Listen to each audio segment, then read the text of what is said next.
Welcome back to Merendiando! For the second live episode, we have the privilege to be part of the Caminos Festival, where we did 4 live episodes before every show, and this one is one of them. Yes, in this episode, we're going to feature our conversation with Christine Quintana, who's an amazing playwright, actor, artistic producer based in Vancouver. And she was here at the Caminos Festival because she was presenting her new work called Clean. Christine is a Chicano-Canadian playwright and actor, and you're going to hear all about her.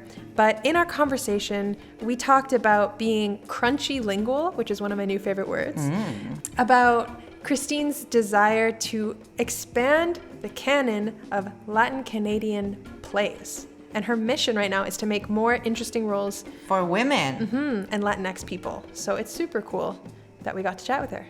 And also, speaking about crunchy, what about those empanadas from Dulcinella? So good.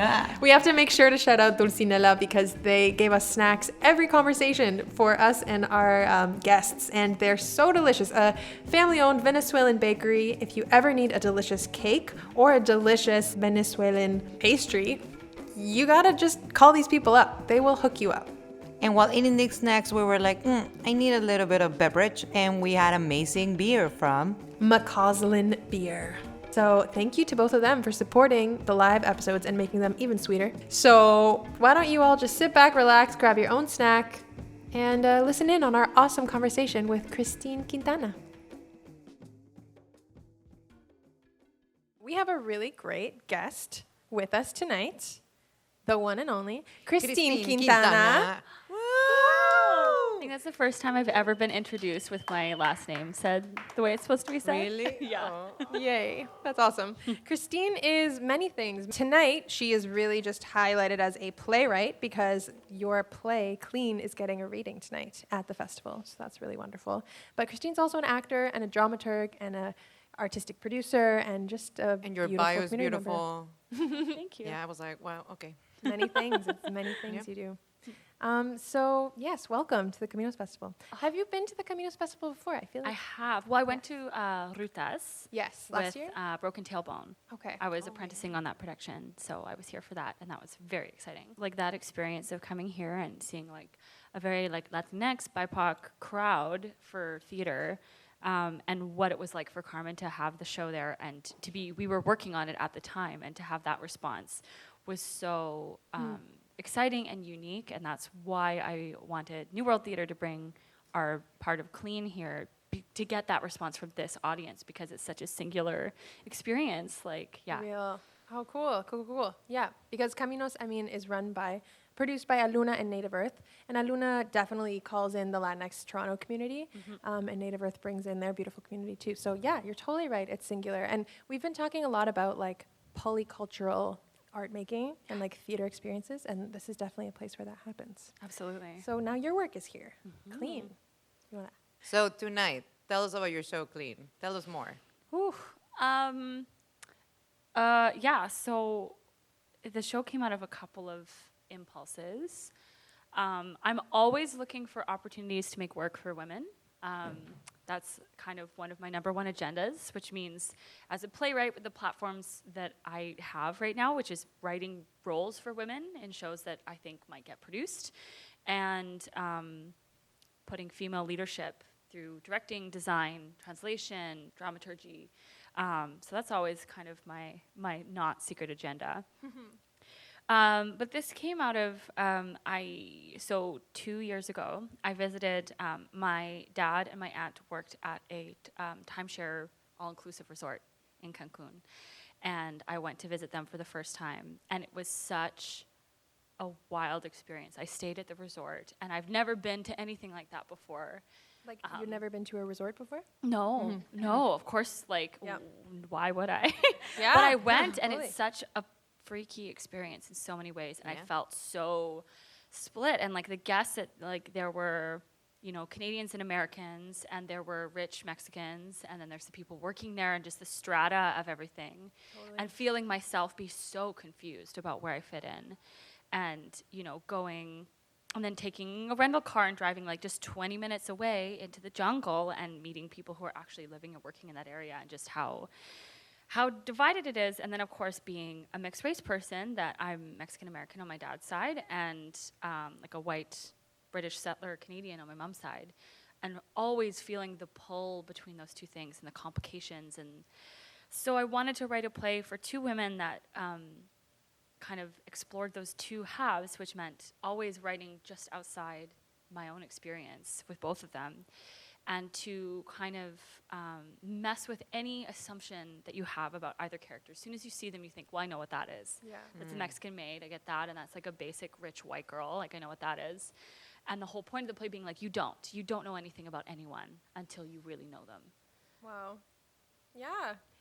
Have you been back to a resort since that experience? I haven't, no. Okay, so you've just been like exploring it in your mind, in your research? Doing research and It's pretty fascinating culture, I would say. Like like I think we were talking about this weeks ago, but like there's some people out there who just, they have their resort and they go there every year and it's a pillar of their lives. And it's kind of like an interesting way to feel elevated, I guess. Like you have everything catered to you for this 1 week of your life. It's like super interesting. Yeah, and trying to always never score easy points. So to know that also the people who are there as guests like worked their butts off to get a resort vacation and really care about their experience and like want to have a nice time, and like this is the only vacation they're getting in 2 years, so it counts. Yeah. And then to just always to never let it be simple of like, oh, I judge you or whatever. And also to that some of those resort jobs are really good jobs. Like they pay pretty well, like, and that it's a point of pride for folks to work at resorts like those. So like that, and it's complicated. And then also like the whole, in the stretch of hotels around Cancun, it just like they're literally just chopping down jungle to build these mega resorts. And a lot of them are owned by American companies, so the money isn't staying in Mexico. And like it's complicated, but then for individual people, it's a real thing. Yeah. So to by having two perspectives, to always be challenging. As soon as you settle into one thing, you'll hear something else from the other side, and you go, wait, okay. And the whole, I think what we're working on is the provocation of listening, of deep listening, that you have to listen really carefully to these two women, and two women who don't maybe get listened to that much, to really understand their psychology and what they're going through and how their encounter changes them. Yeah. Because they wouldn't know who they are if they were in that resort together, right? It's like that really particular situation of like. Yes, well, and it's really in the excerpt that we're doing tonight, you only see the moment where they really see each other. And that moment is based on a misunderstanding, and that sparks the actions of the rest of the play. But it's interesting, I've had, when I've shown this play to a variety of people, I keep hearing from folks being like, oh, I wish there were more scenes. But I was like, well, sure, in a perfect world, but in our real world, a like Canadian white lady and a young Mexican woman working in a resort, they don't sit down and have coffee and say, oh my God, how are you? How's it going? Like, and that's the problem, like that they see each other for a split second, and that's all they have to go on, where they meet each other, and to really plumb those assumptions and misunderstandings, and also when we pan out and you see them interact, we, the audience, get to know the depth of both of their experiences and the complexities of that interaction between the two of them, hoping that like an audience will take away a greater curiosity. I did a workshop reading for a mostly kind of mainstream theater audience, white middle-aged people, and they came at it being very compassionate towards people who work in hotels and compassionate towards Latinx people. But they said, oh, I never thought that the folks that work at hotels think something about me. Oh my God. Because they were so concerned with like, how are you? Are you okay? Am I treating you well? Am I tipping you well enough? Are you okay? Are you being oppressed in this work environment? The tipping thing is a real thing. People get super stressed about that. Yeah, and never thinking like, they're going, oh man, her fucking shoes are ugly. Like, they never considered that aspect of it. And so finding the things that I thought were subversive were not what turned out to be when I've started putting it in front of audiences, which is why I was so excited to bring it here in front of a totally different audience. It's going to have a totally different perspective. And it's a real treat as you develop a piece to be able to do that. Cool. And you were mentioning before we started recording, there's subtitles in the piece. Yeah. It's Spanish to English? So the two characters speak two different languages. So the subtitles are in both languages. Oh. Okay. Yeah, because I really wanted, when I was developing the piece, I really wanted the Mexican character to speak Spanish.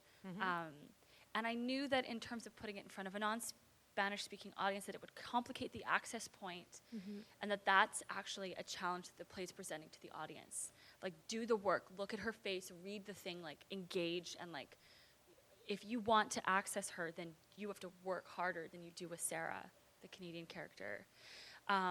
But also, you know, I was very budget-minded, as always, with my producer hat on, and so when we were budgeting for the translation, we were just going to do Adriana's text, and then our producer, Sandra Henderson, said, well, you know, do you want all of it translated so that Sarah's text is projected in Spanish as well? And these are the two characters, right? Adriana and two Sarah. characters, yeah. She said, yeah, absolutely. So now the access point is equal, which is great. That's pretty good. So if you speak only English or only Spanish, you can come to the play and you have a similar experience to one another of having to reach harder to access the other character. Yeah. Cool. So it's a real privilege, and we've learned a lot in terms of our rehearsal. Like, we have some bilingual, some like crunchy lingual, like myself, and then Crunchy lingual Crunchy TM. TM, trademarked Christina. You know, when you're like I can kind of read things, and I'm learning a lot of words, a lot of great words from the translation of my own play, being like, is that what, oh my God, thunder, what a great word, like all of those things. And then the other folks that don't speak Spanish in the room who are working overtime to access, like Megan, who's playing Sarah, doesn't speak Spanish, and she is memorizing and intuiting her cues from Cindy, because That's amazing. yeah, and so like we're really, really listening to each other, like it's happening in the room already. In different ways than I used to. That's good. I feel like something like as an ESL, you go through it every day. Like, it's like we're speaking in it's like this weird thing is like my brain is translating, so I'm actually paying a lot of attention to you. Yeah. Like this extra attention you just now learn how to live with in day-to-day life. When you move to another country, you're just like, well, here we go. Oh no, it was super real. Like after first couple of days, I was like, Cindy, like, you're amazing. And she's like, yeah, I translated back and forth for 3 years until I like was ready to like chill. And I'm getting a taste of that experience, and it's intense, and it makes us respect and love and listen really hard to one another in the room, which is kind of an exciting byproduct of what we're doing. Yeah, so cool. And you've worked with translators on other shows before as well. For example, Selfie, which is a TYA show, but you worked with a French translator for that. So just like as an interesting nugget for people, do you have any tips on working with translators as a playwright? Like, have you learned anything from that process? And if there's a playwright out there listening who wants to work with language and translation, is there any kind of reflections you could offer them? Yeah, I mean, so I've had 2 different experiences in like French. I don't know any French, so I was like, they were like, sent it to me to proof, and I was like, c'est bien. Like, So I what don't know compelled you idea. What compelled that? When we got into the room and I saw the actors, like they had francophone actors that workshopped it with me in English until it was done, and then we sent it to the translator. And then seeing how they lit up and how the rhythms felt the same, and they're different. Like, languages are so different. And actually, like, my experience is that my writing has been better translated. It suits the other languages better than English, which is like kind of things that seem overwritten in English seem to sit better in French or Spanish, which is so funny because I'm like, okay, like I know I'm like really struggling, but And how do you see that they sit better? Do you just like watch it and feel that flow happening more, or like what gives you that? I use like a lot of images and emotion Yeah. in my writing. Like, it's not necessarily kind of bare bones naturalistic stuff always. So certain passages like really feel better, and the language just floats it better, and you see it in the actor, you see it in how they breathe and how they move. Like, it's really cool. But selfie was a challenge because I was like, I don't know.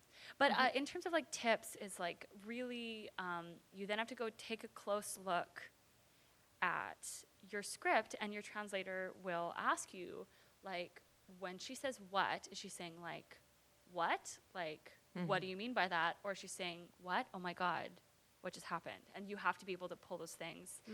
And then there's other, like, and translation and adaptation are two different things, which I've learned. Paula, who's my translator who works in Mexico City, she's a playwright of her own. That's how I first got to meet her and fall in love with her work. She does adaptations as well because, like, there's cultural, like, a lot of her work is taking British or American or Canadian plays and translating them into Spanish, but for Mexican audiences. So there's also cultural things that are different. Yeah. And she told me about a couple of plays where they said, do you want a translation or an adaptation? And they said, well, just a translation. And then they tanked because culturally it didn't make any sense. Yeah. Like, your attitudes about whatever, dating, mental health, like a variety of things don't just immediately translate. Yeah. And so doing this process, Paula was able to flag like a couple of like tiny things. Like, there's a part where Adri's remembering being a little girl, and she says, I forgot to take off my shoes when I came in. I tracked dirt all over the floor. And Paula was like, okay, we don't take off our shoes. Like, that's a Canadian thing. 100%. Yes. So say, I forgot to wipe my shoes on the mat. Like, just those little subtle things that make all the difference. Yeah. And then other things, like there's a line in the play where someone's decided to barricade themselves in their apartment, and then they realize they don't have any wine in their apartment. It's raining outside. And they're like, that would never happen in Mexico. No. No? I'm But kidding. it's the Canadian character, and Yeah. she says, I let it be. I came in here to dry out. And in English, dry out means like literally stay dry, but also dry out from alcohol. But Yes. that same exact double thing doesn't exist. So in the translation, it just says, I came in here to stop drinking, which is not really what the character's saying. Like, she wouldn't say that. Yeah. So like, there's other things in working with Gilles, for sure, when I had more time on selfie, we really like came up with like whole other equivalent. I think about that all the time when you're saying like dichos, how you know Yeah. dichos in like Spanish, and then to translate them is like camarón que se duerme se lo lleva la corriente, and then we're like, what is it? It's like a shrimp that falls asleep, the sea will take it. So you're really exploring Spanish language. And what about like Latinx identity? It seems like the last two plays that you've been working on have veered more towards like exploring contemporary Latinx thought and experience. So have you always felt comfortable writing about that, or is that a new thing? How are you feeling about writing about it now? I'm like, always stressed. I feel a great level of responsibility. And I know that I have kind of a platform right now. Like, it's so, I don't know, it's so tricky. Like, I grew up in East Vancouver, and my dad was in and out of town a lot working. And my mom was always very supportive of me exploring and representing my Latinidad, and she's my white parent. And my dad had all that, he grew up in El Paso, Texas. Like, they didn't want to speak Spanish. They didn't want to be Mexicans. Like, it was a real thing. And if I had grown up in Los Angeles, where I was born, like, I would have been racialized in a whole different way than in East Van, where they're like, well, you look white, so it's fine. Like, Totally. And it's been a real journey to kind of reclaiming and understanding, and also minding the intricacies of like how different, like for me being Mexican American is so different, because like my friends who are Mexicans are Mexican immigrants who came here, and their experience is so like, the Mexican American experience is so singular, and people here don't understand that. Like I've like people outside sort of Latinx communities, they're like, oh, that's nice. And I'm like, whoa, is that? Like, now that, they're putting Mexican Americans in, well, we don't have to go there, but now there's a greater, people are kind of waking up to that and understanding that a little bit more. Yeah.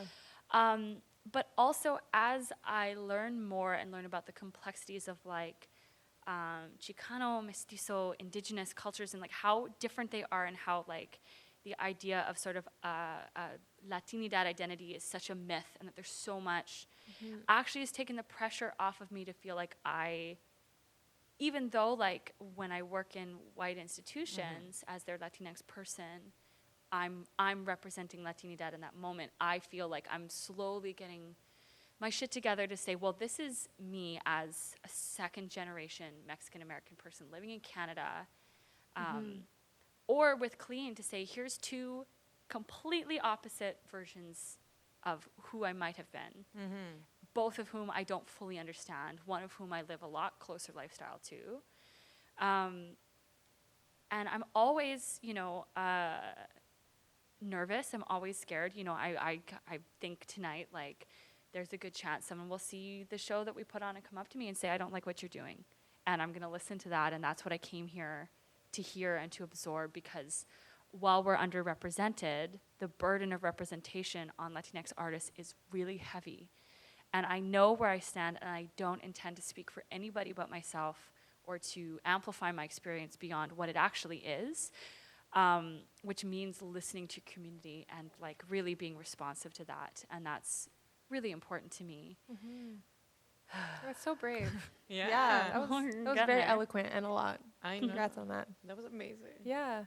I mean, I've always kind of wondered about the Chicano kind of identity. Like the U.S. Americans, Mexican Americans, do have like a kind of like a developed culture and a unique experience. And in Canada, we're just so spread apart, I think, people from South America and Mexico. And I don't see a unique culture that like blends Canadian and Canada and that, I guess. Because if you explain like Chicano will be like that subculture that you're talking Yeah. about? Okay. Yeah. Well, and also because, as they say, we didn't cross the border crossed us. So there's long-standing roots in that land. And, it's funny when you travel to the States, as if the United States would be anything without Mexicans. Totally. You'd have your food would suck, your music would suck, you'd have nothing. Yeah. You'd You wouldn't have Selena. Stupid former colony. Yeah. But it's, the class diversity and the racial diversity of Mexicans in America is huge. Yeah. And so even, Chicano, the phrase Chicano is being challenged at universities because there are aspects of Chicano identity that are based still in Euro supremacy. That's a whole other, just Google it. I can't even, not even going to try to get into that. Yeah. But also to know, for example, I know that I'm white passing, and even my dad's side of the family is white passing, and that's a real thing. And that speaks to a whole other set of politics that I don't have to, it doesn't actually invalidate my experience as a Mexican American. It's part of it. And that acknowledgement is part of it, and fighting anti-Blackness and anti-Indigenous sentiment in my family and elsewhere is part of it. And it's hard to explain that to people who are like, oh my God, Mexico, that's so great. Up here, where you're like, oh, okay, you're really far away from. There's just so many parts to it. Whew. Yeah. Yeah, it's complex.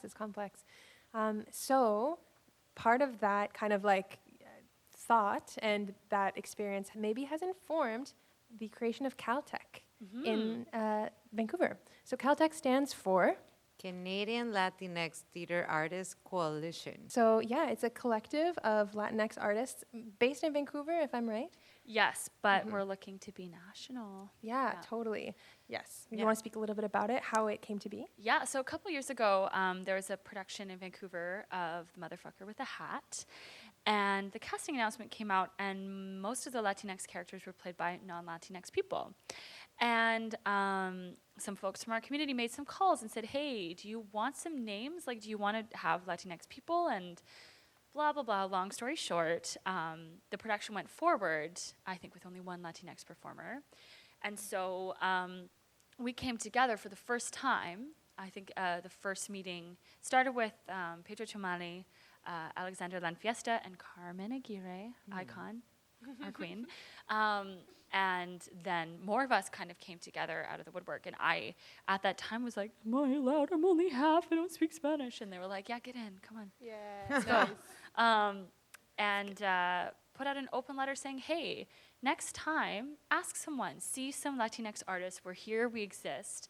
And our representation is so few and far between that when it's played by non-Latinx artists, it hurts. Yeah. And then they came out and were like, look, some of these people pass for Latinx. And we were like, whoa, okay, all right, for a let's like conversation. unpack this. Yeah. Had a big community forum. Not a lot came of it. But what came of it that was really productive was we found each other and we hung out. We started to talk about how can we boost our visibility as a community? How can we show solidarity to when this kind of crooked stuff happens to other communities? How can we go in and say, hey, we stand in solidarity with your action here? For example, when the NAC's Indigenous wing was not funded, we put out a letter saying, you know, we condemn this decision to not fund the most crucial kind of national theater movement that we've had in the last forever. Solidarity, that's so beautiful. Yeah. And so to find Latinx artists, especially folks like, we're lucky living in Toronto, Vancouver, but there are people working kind of and doing their thing in isolation in other parts of the country. So to create a space where we can find each other, where we can talk about what's going on, we can share casting calls. And this doesn't just mean actors, right? This means designers, dramaturgs, playwrights, producers, like to get the Latinx perspective, whatever that means, in as many places as possible. And it's really exciting. And, you know, I found when I was workshopping El Terremoto, I was looking for actors and feeling kind of discouraged and feeling like, oh, I don't know, I'm being told that I won't find the people that I need. And then I went into the database and I was like, we're everywhere.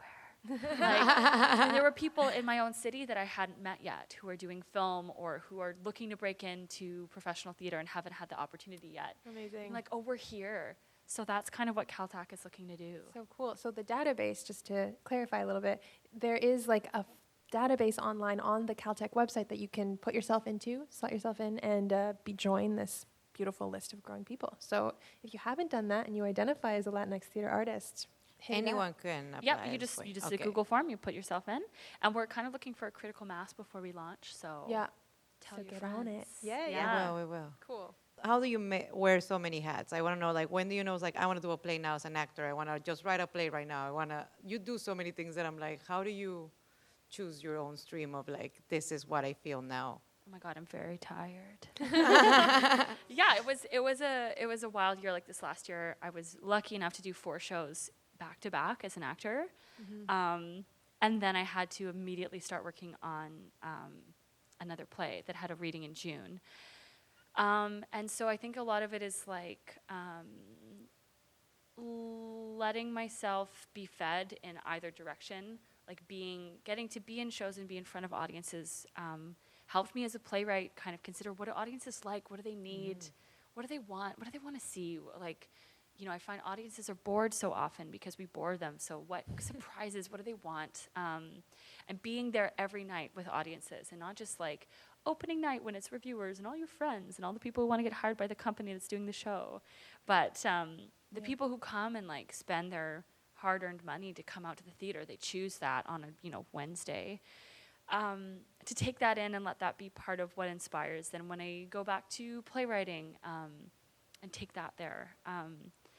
And to be inspired to, watch TV programs that have content that I'm interested in, to listen to podcasts, to Feed yourself. yeah, to feed creatively. myself, to feed my creativity, and to be organized. Like I have my little like semi-bullet journal with like all of my to-dos and my like long-term timelines, and trying to be more organized. And yeah, it's a challenge. It's a challenge, but I love all the things that I get to do. I love acting. It's so fun and so hands-on with the work, and I've gotten to play a couple of culturally specific parts in the last while, and coming up I'm doing Anywhere But Here, Carmen Aguirre's show.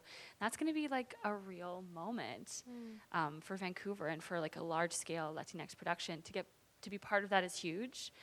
And then as a playwright, to know that to be conscious of when I write, I'm making work for specific people.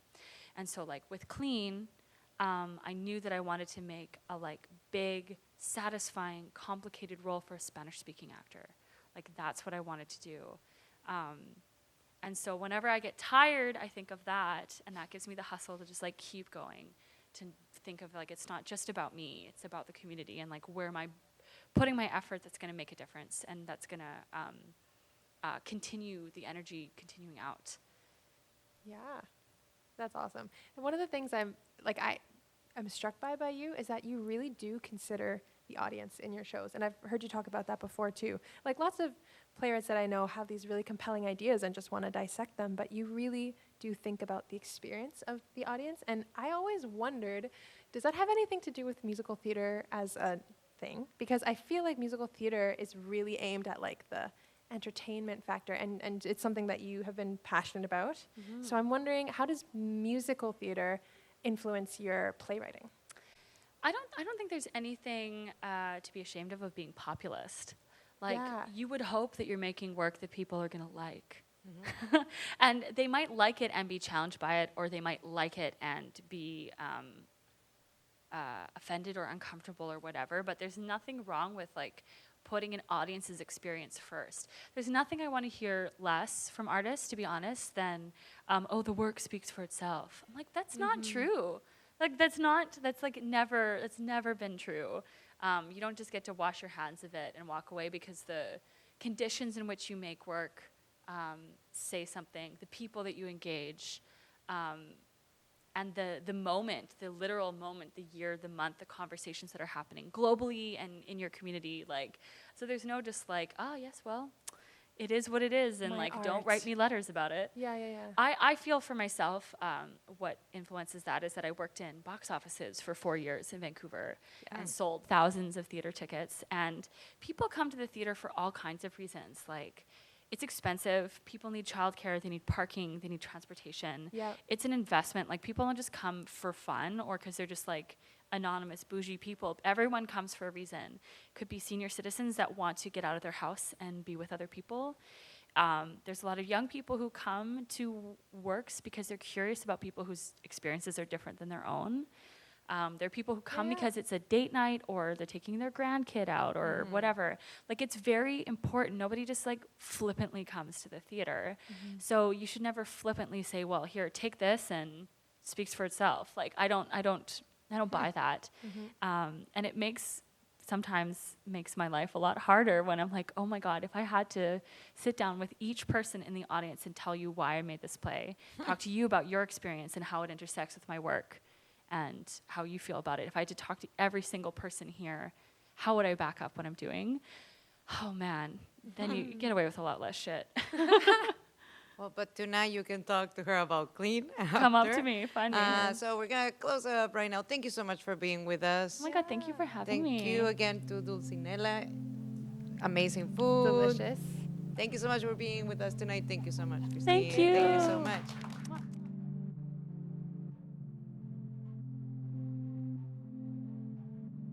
Radio Aluna Teatro is produced by Aluna Theater, with support from the Metcalf Foundation, the Laidlaw Foundation, the City of Toronto, the Canada's Council for the Arts, the Ontario Arts Council, and the Toronto Arts Council.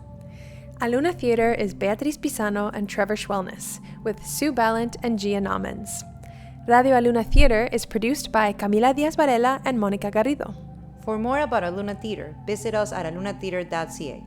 Follow at Aluna Theater on Twitter or Instagram, or like us on Facebook. Follow and subscribe to this podcast on iTunes, Google Play, and wherever you get your podcasts.